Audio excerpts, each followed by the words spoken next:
నా పక్కనే ఉన్న మేడిపల్లి సత్యం గారు ఎన్ఎస్యుఐ అధ్యక్షుడిగా ఉన్నప్పటి నుంచి ఉస్మానియాలో ఎన్ఎస్యుఐ అధ్యక్షుడిగా ఉన్నప్పుడు 2008-7 నుంచి 2007 ఉన్నారు. సో మేమిద్దరం మాకు గ్రూప్ ఉండేది, మేమందరం చాలామంది కలుస్తూ ఉండేవాళ్ళం. సో ఆ టైంలో మా సత్యం బ్రిలియన్స్ మాకు తెలుసు, బలమైన స్టూడెంట్ లీడర్. సో మీ అందరికంటే ముందు మేము సత్యం గారిని కనిపి మేము ఇలాంటి వ్యక్తి ఉండాలి తెలంగాణ రాజకీయాలను కోరుకున్నాం. సో సత్యం గారిని ఆ రోజు చేస్తే నాతో పాటు మేమంతా కలిసి చేసేవాళ్ళం యోజన విభాగంలో కూడా. తర్వాత టైంలో చేయాల్సి వచ్చింది, మన పోటీ చేయాల్సిన పరిస్థితులు కూడా వచ్చినాయి. కానీ ఎప్పుడు కూడా తెలంగాణ ప్రజల పట్ల సమాజం పట్ల బాధ్యత ఉన్న వ్యక్తి. అలాంటి వ్యక్తి ఈ రోజున మనకి చొప్పదండి నియోజకవర్గం నుంచి ఎమ్మెల్యేగా ఉన్నందుకు మనస్ఫూర్తిగా ఈ కొండగట్టు వారి నియోజకవర్గంలో ఉన్నందుకు నాకు మరింత ఆనందంగా ఉంది. చాలాసార్లు నాకు కొండగట్టు పునర్జన్మనిచ్చిందంటే దానికి ప్రత్యక్ష సాక్షి మన సత్యం గారు. సో నాకున్న సన్నిహితులు స్నేహితులు అందరూ ఉండే మధ్యలో మేము ఇక్కడికి వచ్చి శ్రవణ్ కానీ మేము అందరం ఇక్కడికి వచ్చినప్పుడు యాక్సిడెంట్ అయితే హైటెన్షన్ వైర్ తగిలేదు, ఎలా మిస్ అయింది, ఎలా బతుకున్నా నాకు ఈ రోజుకి తెలియదు. అందుకే నాకు కొండగట్టు ఆంజనేయ స్వామి మీద నాకు అపారమైన భక్తి, అపారమైన గౌరవం, అపారమైన కృతజ్ఞత.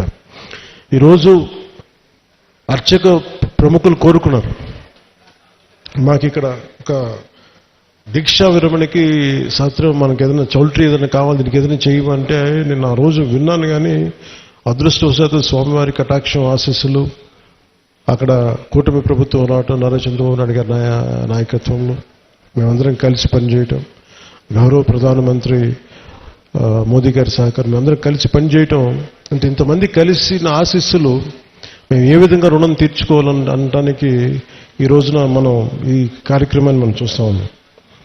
అలాగే దీనికి ప్రత్యేకించి సహకరించిన టీటీడీ సభ్యులు, తెలంగాణ నాయకులు, మనకి మహేందర్ రెడ్డి గారు కానీ, అలాగే యాదాద్రి ఆర్కిటెక్ట్ బోరుగాపు ఆనంద్ సాయి గారికి కానీ, ప్రతి టీటీడీ బోర్డు సభ్యులకి, వీళ్ళందరూ కలిసి కట్టుగా కృషి చేసి టీటీడీ చైర్మన్ బిఆర్ నాయుడు గారి దృష్టికి తీసుకుపోయారు. సో వీళ్ళందరూ కూర్చొని సమిష్టిగా చాలా పెద్ద మనసుతోటి, ఎందుకంటే కొన్నిసార్లు బ్యూరోక్రాటిక్ ప్రాసెస్లో అందరికీ మనసు ఉంటుంది కానీ చేయడానికి ఆ పనులు నడవు. నేను ఇది స్వామివారి ఆజ్ఞ, స్వామివారి ఇది వారు కోరుకున్నది భక్తుల కోసం అనుకున్న ఒక బలమైన సంకల్పంతో నేను ముందుకు పట్టుకెళ్ళినప్పటికీ కూడా చాలా పెద్ద మనసుతోటి బోర్డులో టీటీడీ చైర్మన్ బిఆర్ నాయుడు గారి అధ్యక్షతన దీన్ని ఆమోదం చేయటం చాలా వారికి మనస్ఫూర్తిగా మనందరి తరపున వారికి నా కృతజ్ఞతలు తెలియజేస్తున్నాను. దీనికి సహకారం తెలిపిన ఆంధ్రప్రదేశ్ దేవాదాయ శాఖ మంత్రి శ్రీ ఆనం రామనారాయణ రెడ్డి గారికి, గౌరవ ముఖ్యమంత్రి శ్రీ నారా చంద్రబాబు నాయుడు గారికి, టీటీడీ ఈవో అనిల్ కుమార్ సింఘాల్ గారికి, టీటీడీ అడిషనల్ ఈవో వెంకయ్య గారికి, టీటీడీ జేఈఓ శ్రీ వీరబ్రహ్మం గారికి, టీటీడీ ప్రధాన ఇంజనీర్ శ్రీ సత్యనారాయణ గారికి పేరు అందరికీ నా హృదయపూర్వక కృతజ్ఞతలు.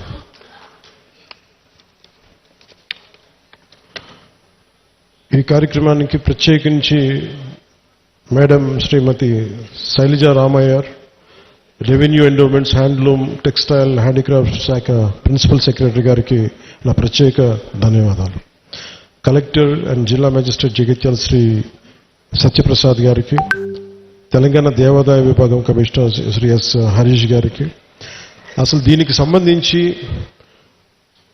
ధార్మిక్ అడ్వైజర్, మన తెలంగాణ ప్రభుత్వానికి ధార్మిక్ అడ్వైజర్ శ్రీ గోవింద్ హరి గారికి నా నమస్కారాలు తెలియజేసుకుంటూ, వారు తెలియజేసిన విషయం మీకు చేస్తున్న, తెలంగాణ ప్రభుత్వం ముఖ్యంగా కొండగట్టుకు సంబంధించి మాస్టర్ ప్లాన్ చేస్తుంది. దీనికి ఈ రోజున మీరు శ్రీకారం చుట్టారని నాకు చెప్తా ఉంటే నాకు చాలా ఆనందపడింది. ఎందుకంటే ఇది ఆంజనేయ స్వామి ఒకరి సొత్తు కాదు, ఒక ప్రాంతపు సొత్తు కాదు, అది విశ్వంతర్యమైన యూనివర్సల్ గాడ్.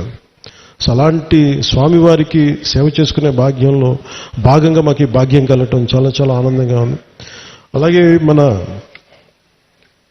అడ్డూరి లక్ష్మణ్ కుమార్ గారు ప్రత్యేకించి చెప్తా, దీనికి గిరి ప్రదక్షిణ లాంటి ఉంటే బాగుంటుంది, మీరందరూ పూనుకుంటే బాగుంటుంది అనుకుంటే, నేను ఇది రామసేవ, ఇది అలాగే ఇది బజరంగ బలి సేవ. ఇది దీనికి నా వంతు కృషిని ఖచ్చితంగా చేస్తాను.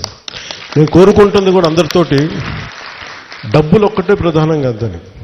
నేను అందరూ సమిష్టిగా బజరంగ బలి భక్తులు రామభక్తులు కోరుకుంటే జరగంది రమే రామే మనోరమే సహస్రనామ తత్తుల్యం శ్రీరామనా